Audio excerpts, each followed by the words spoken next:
ದ್ವಿಭಾಷಾ ನೀತಿ ಜಾರಿಗೆ ಮುಂದಾಗಿರುವ ಸರ್ಕಾರದ ನಿರ್ಧಾರದ ವಿರುದ್ಧ ಶಿಕ್ಷಣ ತಜ್ಞ ಡಾಕ್ಟರ್ ಗುರುರಾಜ್ ಕರ್ಜಗಿ ಅಸಮಾಧಾನ ಹೊರಹಾಕಿದ್ರು.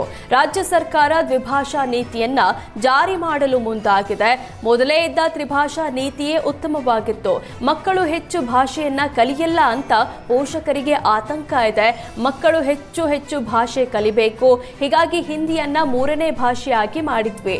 ಮೂರನೇ ಭಾಷೆ ಮುಖ್ಯ ಅಲ್ಲ ಅಂತ ಸರ್ಕಾರಕ್ಕೂ ಗೊತ್ತಿದೆ.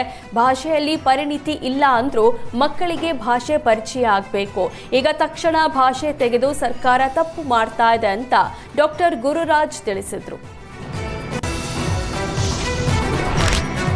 ವಿಶ್ವವಿಖ್ಯಾತ ಬೆಂಗಳೂರು ಕರಗದ ವಿನ್ಯಾಸಗಳನ್ನ ನಕಲಿ ಮಾಡದಂತೆ ಸೂಚಿಸಲಾಗಿದೆ.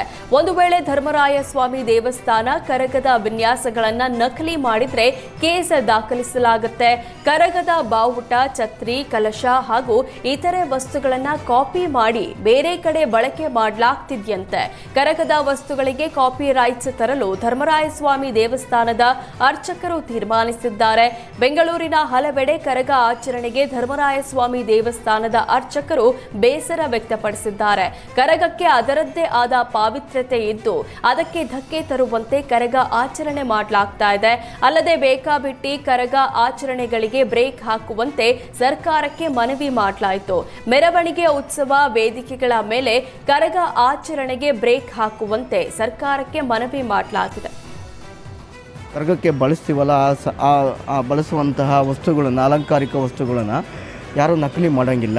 ಇದಕ್ಕೆಲ್ಲ ಕಾಪಿ ರೈಟ್ ತೊಗೊಂಡಿದ್ದೀವಿ, ಪೇಟೆಂಟ್ಸ್ ತೊಗೊಂಡಿದ್ದೀವಿ.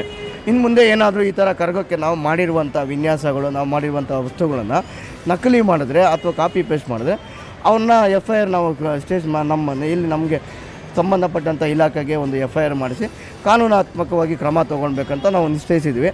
ಇದಕ್ಕೆ ನಮ್ಮ ಹಿರಿಯರು ಮತ್ತು ನಮ್ಮ ಸರ್ಕಾರದವರು ಮತ್ತು ನಮ್ಮ ಅಧಿಕಾರಿಗಳವರು ಇವರೆಲ್ಲ ಸ್ವಲ್ಪ ಮುತುವರ್ಜಿ.